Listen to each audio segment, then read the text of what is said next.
Hi hello welcome to உங்கள் AG academy Tharamangalam. நாம் இன்னைக்கு புதுசாக பார்க்க போகிறது என்னன்னா, ஆங்கிலேயர் காலத்தில் இயற்றப்பட்ட சட்டங்கள். ஓகேங்களா, முதல்ல இந்திய அரசியலமைப்பு தோன்றதுக்கு முன்னாடியே அதுக்கு அடிப்படையா பல சட்டங்களை கொண்டு வந்தாங்க.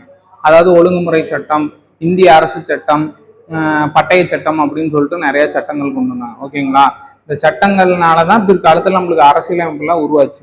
இந்த சட்டங்கள்லாம் எதுக்கு கொண்டு வந்தாங்கன்னா, ஒரு வங்காளத்துக்கு ஒரு கவர்னர் நியமிக்கிறது, அதாவது சொல்ல போனா முதலமைச்சர் பதவி, குடியரசுத் தலைவர் பதவி, நம்மளுக்கு ஒருத்தர் தலைமை பண்பு வகிக்கிறாங்க, அவங்களுக்கான பெயர் மாற்றங்கள், இல்லை யார் தலைவரா இருக்கணும், அதே மாதிரி உச்ச நீதிமன்றம் ஓபன் பண்றது, அதே மாதிரி கல்விக்கு எவ்வளவு காசு வழங்கலாம், கொடைகள் கொடுக்கலாம் அப்படிங்கிற மாதிரி, அதே மாதிரி என்ன சொல்றதுன்னா நீதிமன்றங்கள், உச்ச நீதிமன்றங்கள், உயர் நீதிமன்றங்கள்ல எப்படி தொடங்குறது, அதே மாதிரி எலெக்ஷன் எப்படி நடத்துறது, இந்த மாதிரி விஷயங்கள்லாம் வந்து ஆங்கிலேயர் காலத்துல ஒரு சட்டங்கள் ஃபர்ஸ்ட் ஆங்கிலேயர்கள் போட்டாங்க. ஓகேங்களா, அதுபடி இந்திய நாட்டுல வந்து நடக்கணும் அப்படின்னு சொல்லிட்டு இங்கிலாந்துல இருக்கிற ஒரு நாடாளுமன்றம் முடிவு பண்ணி இங்க போடுற ஒரு சட்டங்கள் தான் இதெல்லாம். இதன்படி எப்படி இந்தியாவில் வந்து என்னென்ன கொண்டு வந்தாங்க, அதாவது உச்ச நீதிமன்றம், கல்விக்காக என்ன ஹெல்ப் பண்ணாங்க, ஆளுநர் யார் யார் கொண்டு வந்தாங்க, அந்த ஆளுநர் பெயர்கள் வந்து என்னென்ன மாத்தினாங்க, இப்போ யாரை தலைவராக போட்டாங்க, அந்த மாதிரி விஷயங்கள் தான் நம்ம இப்போ பார்க்க போறோம். இப்போ வந்து எக்ஸாம் பாயிண்ட் ஆஃப் வியூல பார்க்கும்போது இந்த ஒழுங்குமுறை சட்டங்கள், பட்டய சட்டங்கள், இந்திய அரசு சட்டங்கள்ல இருந்து கண்டிப்பா ஒரு கேள்வி எல்லா எக்ஸாம்லயுமே ஒரு கேள்வி கொடுத்துறாங்க. அதாவது இப்ப இந்திய அரசியலமைப்பின் முதன்படி அப்படின்னு சொல்லிட்டு கேட்டாங்கன்னா, இது வந்து எந்த ஒழுங்குமுறை சட்டம் குறிப்பிடுது அப்படின்னு சொல்லி கேட்டுறாங்க. எந்த வருஷம், 1773, 83, 93 அந்த மாதிரி சொல்லி கொடுத்துட்றாங்க. இப்ப அந்த மாதிரி விஷயத்த நம்ம பார்க்க போறோம். இதே மாதிரி கல்வினா, கல்விக்காக 1 லட்சம் டொனேஷன் வந்தது எந்த சட்டம், அதே மாதிரி இப்ப ஆளுநர், வங்க ஆளுநர் பேர் மாத்திருக்காங்கன்னா அதுக்கு எந்த சட்டம் கொண்டு வந்துச்சுன்னு சொல்லிட்டு தான் இப்ப கொஸ்டின் இது பண்றாங்க. இல்லைன்னா இதுல வந்து 4 கூற்று கொடுத்துறாங்க. ஒழுங்குமுறை சட்டம்னு கொடுத்துட்டு 4 கூற்று கொடுத்துட்டு இதுல எது பொருந்தாத கூற்று, இந்த ஒழுங்குமுறை சட்டத்துல இதை பத்தி கூறல அப்படிங்கிற மாதிரி விஷயங்களை தான் இப்ப கொண்டு வராங்க. ஓகேங்களா, இதுல நம்ம முதல்ல பார்க்க போறது என்னன்னா, ஒழுங்குமுறை சட்டம் 1773.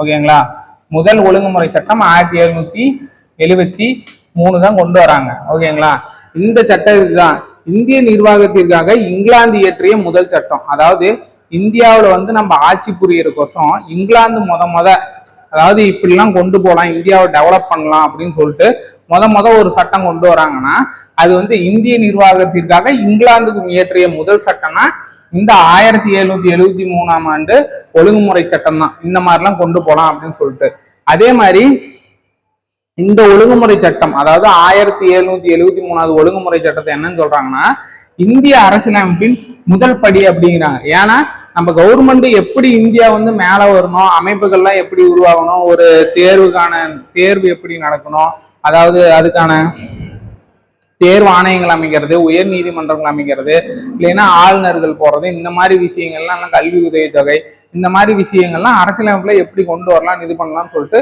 ஃபர்ஸ்ட் ஒரு ஒழுங்குமுறைப்படுத்துறதுக்கு ஒரு திட்டம் கொண்டு வராங்க. அதுதான் இது ஒழுங்குமுறை சட்டம். ஓகேங்களா, அதுல முதல்ல வந்து 73 இருந்து தான் ஸ்டார்ட் ஆகுது. இதைதான் என்ன சொல்றாங்கன்னா, இந்திய அரசியலமைப்பின் முதல் படி. இதுல இருந்து தான் நம்ம கொஞ்சம் கொஞ்சமா நம்மளுக்கு தேவையான சட்டங்களை சுதந்திரம் கிடைச்ச பிறகு நாம உருவாக்கிட்டோம். ஓகேங்களா, அதே மாதிரி ஆங்கில கிழக்கிந்திய கம்பெனியை மேற்பார்வையிடும் அதிகாரத்தை இங்கிலாந்து மன்னரிடம் இருந்து இங்கிலாந்து நாடாளுமன்றம் பெற்றுக்கொண்டது. ஆங்கில கிழக்கிந்திய கம்பெனி இருக்காங்கல்ல, அவங்க வந்து நிறைய நம்மள அடக்குமுறை பண்ணாங்க, அவங்களாலதான் நிறைய பிரச்சனை வந்துச்சு, எல்லாமே உங்களுக்கு தெரியும். இவங்களோட அடக்குமுறை வந்து ரொம்ப அதிகமா போனனால இப்ப அதை வச்சு என்ன பண்றாங்கன்னா, இங்கிலாந்து மன்னரிடம் இந்த நிதி இருந்துச்சு, ஏன்னா கிழக்கிந்திய கம்பெனியை மேற்பார்வையிடுறது. இதை யாருக்கிட்ட மாட்டுறாங்கன்னா, இங்கிலாந்து நாடாளுமன்றத்திற்கு மாற்றுறாங்க. அதே மாதிரி வங்காளத்துக்கு ஒரு கவர்னர் பதவி இருக்கு, அந்த கவர்னர் பதவியை கவர்னர் ஜெனரல் என மாற்றப்பட்டது. ஓகேங்களா, வங்க கவர்னர் பதவியை கவர்னர் ஜெனரல் என மாற்றப்பட்டது. அதே மாதிரி இவருக்கு உதவ, இந்த கவர்னர் ஜெனரலுக்கு உதவ 4 பேர் கொண்ட கவுன்சிலும் உருவாக்குறாங்க. இப்ப கேட்பாங்க, என்ன வங்க கவர்னர் பதவி கவர்னர் ஜெனரல் என மாற்றப்பட்டது, இவருக்கு உதவ எத்தனை பேர் கொண்ட கவுன்சில் உருவாக்கப்பட்டது, 4 பேர் கொண்டதா, 5 பேர் கொண்டதா, 3 பேர் கொண்ட கவுன்சிலா அப்படின்னு கேட்பாங்க. இல்லையா, இந்த கவுன்சில் வந்து எந்த ஒழுங்குமுறை சட்டத்துல சொல்றாங்க, இப்ப சொல்லுவாங்க வங்க கவர்னர் பதவி கவர்னர் ஜெனரல் என மாற்றப்பட்டது. இவருக்கு உதவ 4 பேர் கொண்ட கவுன்சிலும் உருவாக்கப்பட்டாங்க. இது வந்து எந்த ஒழுங்குமுறை சட்டத்துல கூறப்படுது அப்படின்னு சொல்லிட்டு கேட்டாங்கன்னா 1773வது ஒழுங்குமுறை சட்டத்துல சொல்றாங்க. அதே மாதிரி ரொம்ப முக்கியமான ஒரு சட்டம் என்னன்னா 1773வது ஒழுங்குமுறை சட்டத்தின்படி 1774 கல்கத்தாவில் ஒரு தலைமை நீதிமன்றம் கொண்டு வராங்க. ஓகேங்களா, அந்த நீதிமன்றம் தான் முதல் இந்தியாவில் ஒரு உச்ச நீதிமன்றம் மாதிரி கொண்டு வராங்க. ஓகேங்களா, அதுக்கு வந்து ஒரு தலைமை நீதிபதியும் அவருக்கு உதவ 3 நீதிபதிகளும் கொண்டு வராங்க. 1+3 அப்படிம்பாங்க. தலைமை நீதிபதி எத்தனைன்னா ஒருத்தர், அவருக்கு உதவ 3 நீதிபதிகள். ஓகேங்களா, மொத்தம் எத்தனை பேர்னு கேட்பாங்க, 1+2 கேட்பாங்க, 1+7 கேட்பாங்க, இந்த மாதிரி கேட்பாங்க. ஒரு தலைமை நீதிபதி 3 பேர் உதவி நீதிபதியா 1+3 வருவாங்க. இந்த தலைமை நீதிபதி பேர் என்னன்னா சர் எலிஜா இம்பே. இதுதான் முக்கியமா கேட்பாங்க.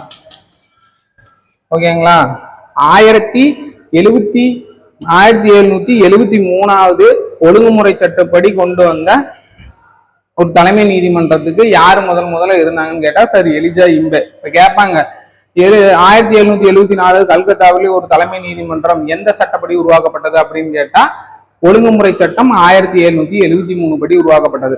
திரும்ப இன்னொரு டைம் வேகமா சொல்லணும்னு கேட்டுக்கோங்க. இந்திய நிர்வாகத்திற்கான இங்கிலாந்து இயற்றிய முதல் சட்டம்.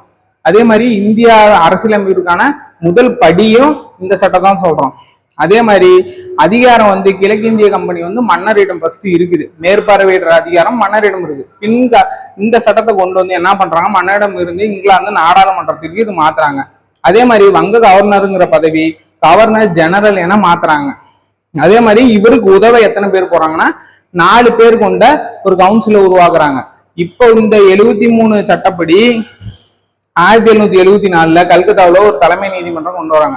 அந்த நீதிமன்றத்துக்கு ஒரு தலைமை நீதிபதி பிளஸ் அவருக்கு உதவியா 3 நீதிபதிகள் கொண்டு வராங்க. அந்த தலைமை நீதிபதி பேர் என்னன்னா சர் எலிஜா இம்பே. இதுதான் 1773 ஒழுங்குமுறை சட்டத்தோட முக்கிய நீதி. இதுல இம்பார்ட்டனா இதை தான் கேட்பாங்க, நல்லா பாத்துக்கோங்க. இப்ப அடுத்த சட்டம் என்னன்னு பார்க்கலாம். அடுத்து நாம பார்க்க போறது பிட் இந்திய சட்டம். இந்த பிட் இந்திய சட்டம் எப்ப கொண்டு வரப்பட்டதுன்னா 1784 ஆண்டு கொண்டு வரப்பட்டது. ஓகேங்களா, இந்த பிட் இந்திய சட்டம் எதற்காக கொண்டு வரப்பட்டாங்கன்னா 1773 போட்ட ஒழுங்குமுறை சட்டத்தை வந்து அதுல இருக்கிற குறைபாடுகளை வந்து நீக்கிறதுக்காகவும் அதை கண்டுபிடிக்கிறதுக்காகவும் தான் இந்த பிட் இந்திய சட்டம் கொண்டு வரப்பட்டாங்க. பிட் இந்திய சட்டம் எப்பனா 1784. எதற்காக கொண்டு வரப்பட்டதுன்னா 1773 ஒழுங்குமுறை சட்டத்தின் குறைபாடுகளை நீக்க கொண்டு வரப்பட்டது தான் இந்த பிட் இந்திய சட்டம். ஓகேங்களா, இயர் ரொம்ப முக்கியம், 1784.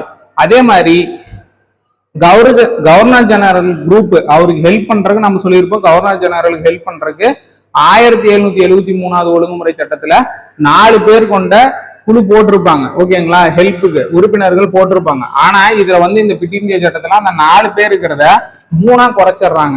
இப்ப கேட்பாங்க கவர்னர் ஜெனரல் குழு உறுப்பினர் எண்ணிக்கை 4ல் இருந்து 3ஆக குறைத்த சட்டம் எந்த சட்டம் அப்படின்னு கேட்பாங்க. ஒழுங்குமுறை சட்டம் 1773 பிட் இந்திய சட்டமா அப்படி கேட்பாங்க. இது வந்து பிட் இந்திய சட்டம் 4ல் இருந்து 3ஆக குறைத்தது. அதே மாதிரி இந்தியாவிலிருந்து கிழக்கிந்திய கம்பெனி பகுதிகள், இந்தியாவில கிழக்கிந்திய கம்பெனி பகுதிகள் எங்கெங்க இருக்குதோ அத பேரு பிரிட்டிஷ் இந்திய பகுதி அப்படிங்கிற ஒரு பெயரோட அழைக்கிறாங்க. இந்த சட்டப்படி பிட் இந்திய சட்டப்படி இந்தியாவிலிருந்து கிழக்கிந்திய கம்பெனி பகுதிகளை வந்து பிரிட்டிஷ் இந்திய பகுதி அப்படிங்கிற பெயரோட அழைக்கிறாங்க. அதே மாதிரி இன்னும் முக்கியமான ஒரு நிதி என்னன்னா இந்திய நிர்வாகத்தை மேற்பார்வையிட, இப்ப இங்கிலாந்து நாடாளுமன்றம் வந்து இந்தியாவின் நிர்வாகத்தை மேற்பார்வையிட ஒரு நம்மளுக்குன்னு ஒரு ஆளுங்களை செட் பண்ணி வைக்கணும்னு சொல்லிட்டு 2 குழுக்களை மேற்பார்வையிட அமைக்கிறாங்க. ஒண்ணு வந்து இயக்குனர் குழு, இன்னொன்னு வந்து கட்டுப்பாட்டு குழு. ஓகேங்களா, இவ்வளவுதான் பிட் இந்திய சட்டம். ரொம்ப முக்கியமானது, திரும்ப பார்க்கலாம். பிட் இந்திய சட்டம் அப்படிங்கிறது 1784 ஆண்டு கொண்டு வரப்பட்டது. எதற்காக கொண்டு வரப்பட்டதுன்னா 1773வது ஒழுங்குமுறை சட்டத்துல வந்து குறைபாடுகளை நீக்கிறதுக்காக கொண்டு வரப்பட்டதான் இந்த சட்டம். அதே மாதிரி கவர்னர் ஜெனரல் குழுவுல 4 பேர் போடுறாங்க 73 சட்டத்துல. இங்க என்ன பண்றாங்கன்னா 3 பேரா குறைக்கிறாங்க. அதே மாதிரி இந்தியாவில இருக்கிற கிழக்கிந்திய பகுதிகளை வந்து பிரிட்டிஷ் இந்திய பகுதி அப்படிங்கிற பெயரோட அழைக்கிறாங்க. அதே மாதிரி இந்திய நிர்வாகத்தை மேற்பார்வையிட, இங்கிலாந்து நாடாளுமன்றம் வந்து இந்திய நிர்வாகத்தை மேற்பார்வையிட நமக்குன்னு ஒரு ஆளுங்க இருக்கணும் கரெக்டா இப்ப செட் பண்ணி அத்த மேற்பார்வை. இப்ப அதுல வந்து மன்னரிடம் வந்து இங்கிலாந்து மாத்துற மாதிரி இவங்க நிர்வாகத்தை மேற்பார்வையிட 2 குழுக்கள் அமைக்கிறாங்க. அந்த குழுக்கள் தான் இயக்குனர் குழு மற்றும் கட்டுப்பாட்டு குழு என உருவாக்கம். இப்ப அடுத்த சட்டத்தை பத்தி பார்க்கலாம்.